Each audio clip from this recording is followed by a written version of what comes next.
Hey everyone, welcome back to Kanak Sharma blog. Hope करती हूँ आप सब बहुत ही अच्छे होंगे। राधे राधे सभी को। तो गाइज, जैसा कि आपको पता है कि होली के बाद बासोड़ा पूजा जाता है, मतलब शीतला अष्टमी की पूजा की जाती है। तो सबसे पहले आप लोगों को मैं बता दूं कि इस बार शीतला अष्टमी कब है और ये क्यों पूजा जाता है, उसमें क्या क्या सामग्री चाहिए होती है। तो A to Z आपको जानकारी चाहिए तो प्लीज़ पूरी वीडियो को ज़रूर ध्यान से देखें और सुने, और चैनल को सब्सक्राइब करे बिना बिल्कुल ना जाएं। अगर वीडियो आपको अच्छी लगे तो प्लीज़ लाइक शेयर और कमेंट करना ना भूलें। तो चलिए गाइस, शुरू करते हैं वीडियो को। तो जैसा कि आपको पता है कि शीतला अष्टमी को हम लोग बासोड़ा पूजते हैं। बासोड़ा का मतलब क्या होता है? बासोड़ा से तो आप समझ ही सकते हैं। बासोड़ा का अर्थ होता है बासी भोजन, यानी कि उस दिन हमें बासी भोजन का भोग लगाना होता है शीतला माता को। तो सबसे पहले तो मैं आपको बता देती हूँ कि शीतला अष्टमी कब है। इस बार जो शीतला अष्टमी पड़ रही है वो पड़ रही है 2 अप्रैल दिन मंगलवार की। लेकिन ये त्योहार, कुछ लोग तो शीतलाष्टमी पर ही मतलब पूजा करते हैं, लेकिन कुछ लोग वार के हिसाब से, मतलब जो जैसे दिन के हिसाब से पूजा करते हैं शीतलाष्टमी की। तो जैसे बड़े बुजुर्गों का कहना होता है कि भाई शीतलाष्टमी जो है हम होली के तुरंत बाद ही पूज लेते हैं, मतलब वार खाली नहीं जाने चाहिए। जैसे कि सोमवार हो गया, बुधवार हो गया और शुक्रवार हो गया, तो ये वार कभी खाली नहीं जाने चाहिए। इनमें ही माँ शीतला की पूजा कर लेनी चाहिए। और वैसे जो है शीतला अष्टमी हर साल चैत्र मास की अष्टमी को ही मनाई जाती है, लेकिन कुछ लोग मनाते हैं और कुछ लोग, जैसे मैं कि आपको बता रही हूँ, उसी हिसाब से पूजा करते हैं। तो हम लोग भी उसी हिसाब से पूजा करते चले आ रहे हैं, जैसे हमारे बड़े बुजुर्गों का कहना था। तो गाइस, सबसे पहले मैं आपको बता देती हूँ कि शीतला माता की पूजा करने से बहुत सारी बीमारियां दूर होती हैं, चर्म रोग दूर होते हैं, चेचक और खसरा वगैरह, ये तरह तरह की जो पहले कभी बीमारियां हुआ करती थी, जो अब उनका प्रकोप जो है बहुत कम हो गया, ना के बराबर हो गया है। अब इतना देखने को नहीं मिलता। ज्यादातर ये नवजात शिशु में और छोटे बच्चों में देखने को मिलता था।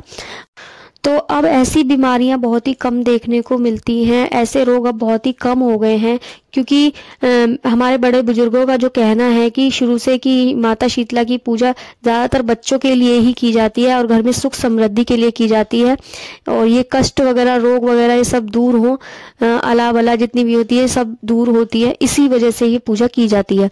तो अब चलिएगा, इसमें आपको बता देती हूँ कि शीतला अष्टमी को जो है बासी भोजन बनाया जाता है एक दिन पहले। जैसे कि आप कल पूजने जाएंगे तो एक दिन पहले रात को, शाम को, जब आप खाना वगैरह सब बना लेते हैं, उसके बाद पूरी रसोई को अच्छे से साफ करके उसके बाद आप बासी भोजन बनाएंगे। यानी कि आप उसमें चावल बनाएं, पुए बनाएं, पूड़ी बनाएं, और आप चाहे तो मीठे में हलवा, जो भी आप बना सकते हैं वो बनाएं। आपके यहाँ जैसा होता हो, कहने का मतलब मेरा ये है कि आपके यहाँ जैसे जिस तरह से भोजन में बनाया जाता हो आप वो बनाइए, और थाली तैयार कर लीजिए। सुबह सुबह आपको 4 बजे उठना है। 4 बजे उठकर नहाइए, नहाकर मतलब सर धो के नहाइए, और नहाने के बाद आपको उस दिन घर में बिल्कुल भी जोत बाती नहीं करनी, क्योंकि ये शीतला माता की पूजा बहुत ठंडी होती है, इसमें जोत बाती और चूल्हा वगैरह नहीं जलाया जाता।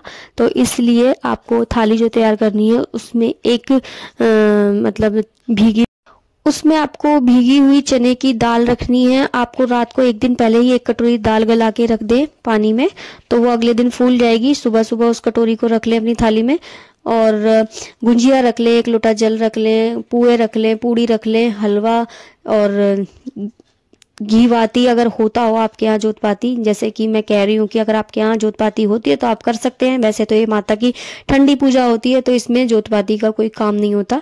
ठंडे दीपक से ही पूजा की जाती है, आरती की जाती है।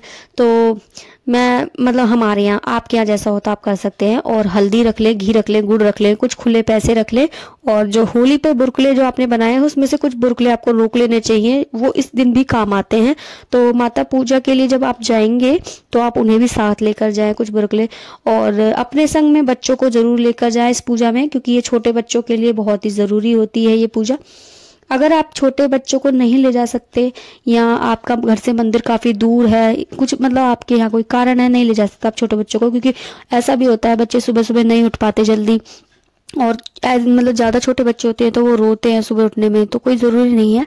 आप क्या काम करें, आप उनके ऊपर से 5 बार या 7 बार, घर के हर सदस्य के ऊपर से, बच्चों के ऊपर से ही नहीं, घर में जितने मेंबर हैं आपके, चाहे वो सो रहे हों उस समय, कोई दिक्कत नहीं, आप उनके ऊपर से 5 बार या 7 बार थाली उतार ले। जिस थाली को आप तैयार कर रहे हैं पूजा के लिए, उसी थाली को आपको 5 या 7 बार घर के हर सदस्य पर से वो उतार लेनी है, और उतार करके सीधे आप मंदिर में जाएं और वहां जाकर आप पूजा करें। तो गाइस, अब मैं आपको बता देती हूँ कि आपको पूजा कैसे करनी है। पूजा भी बिल्कुल आसान विधि से आपको करनी है। जो आप थाली में सामग्री लगा कर लेके गए हैं, उसी थाली में आप गंगा जल का लोटा भी लेकर गए थे, तो उस लोटे से आपको शीतला माता को स्नान कराना है। तो आपको सारा जल नहीं चढ़ाना है, थोड़ा सा आपको जल रोक लेना है, क्योंकि आपको इसकी आवश्यकता भी आगे भी पड़नी है। तो थोड़ा सा जल रोक ले और फिर उसके बाद माता को हल्दी का तिलक करें, और जो भी आप भोग प्रसाद में बनाकर ले गए हैं, माता को भोग प्रसाद ग्रहण कराएं। तो आप माता को थोड़ा थोड़ा करके सब चीज़ों का भोग लगाएं। भोग लगाने के बाद आप धूप दीप से आरती करें माँ की, अगर आपके यहाँ आरती धूप दीप से होती है तो, वरना आप चौम का दीपक बनाकर ले जाएं आटे का, और उसको ठंडा दीपक, मतलब उसमें बाती नहीं करनी है आपको, सिर्फ ऐसे ही माता की उससे आरती करनी है और उसको वहीं पर ही लगा देना है दीपक को। उसके बाद आपको दक्षिणा के रूप में कुछ सिक्के वहां पर रखने हैं, और जो गुलेरी बुरकले की जो माला लेकर गए हो आप, वो भी वहीं पर रख दें। अगर आप बुरकले की माला बनाकर नहीं ले गए हो तो 5 या 7 बुरकले अपने साथ जरूर लेकर जाएं, क्योंकि उनकी भी पूजा, मतलब उनसे ही पूजा की जाती है।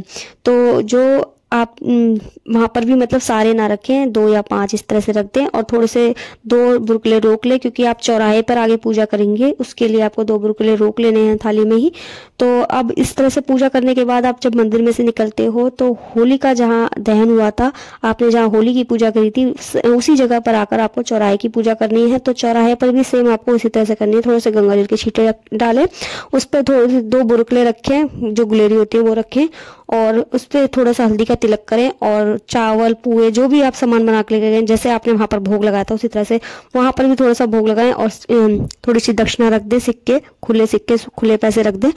और इस तरह से करने के बाद, चौराहा पूजने के बाद आप घर की तरफ निकल आए, और घर में आने से पहले अगर आपको कोई काला कुत्ता दिखता है तो उसको भी थोड़ा सा भोग प्रसाद जरूर दें, क्योंकि ये भी अच्छा होता है, शुभ माना जाता है काला कुत्ते का दिखना। तो जरूर थोड़ा सा भोग जरूर दे काले कुत्ते को। और उसके बाद घर में घुसने से पहले आपको अपने कोले ठंडे करने हैं। कोले का मतलब जो आपकी देहली है वो ठंडी करनी है। तो कैसे करेंगे, आप चौखट के इस साइड, दोनों साइडों पर थोड़ा सा लोटे से गंगा जल छिड़कें, और उसके बाद स्वास्तिक बनाएं, और तब घर में अंदर प्रवेश करें। तो इस तरह से आपको ये पूजा करनी है। और ये बासोड़े की पूजा बहुत ही जरूरी होती है अपने घर की सुख समृद्धि के लिए। रोग दोष ये सब दूर होते हैं, इस चीज से कष्ट दूर होते हैं, घर में जो भी परेशानी होती है सब दूर होती है, वो सब चीजें दूर करती है शीतला माता। तो गाइज, मैं आपको एक बात और बताना चाहती हूँ कि मैंने आपको बता ही दिया कि बासोड़े का अर्थ होता है बासी भोजन। तो आप जो बासी भोजन माता के लिए बनाते हैं, उसी भोग प्रसाद को आपको खाना है, घर के हर सदस्य को देना है वो, और पूरे दिन चूल्हा नहीं जलाना, उसी का भोजन आपको पूरे दिन करना है। और जो लोग व्रत भी रखते हैं शीतला माता का, तो उनको शाम के समय बासी भोजन से ही, जो आपने भोग प्रसाद माता को चढ़ाया, उसी भोग प्रसाद से आपको व्रत खोलना है। तो गाइस, इस तरह से आपको पूजा करनी है, और इस तरह से आपको नियम का पालन भी करना है। लेकिन अगर ऐसा पॉसिबल नहीं हो सकता कि दोनों समय आप बासी भोजन कर सको, तो कोई बात नहीं, दिन के समय तो आपको बिल्कुल चूल्हा नहीं जलाना। बेशक से आप शाम को ताजी खाना बना सकते हैं। तो अगर आपको मेरी आज की जानकारी अच्छी लगी हो तो कमेंट्स में जय माता दी जरूर लिखकर भेजे गाइज, और चैनल को सब्सक्राइब तो जरूर जरूर जरूर करें। तो मिलती हूँ आपसे नेक्स्ट वीडियो में अच्छी जानकारी के साथ, तब तक के लिए राधे राधे।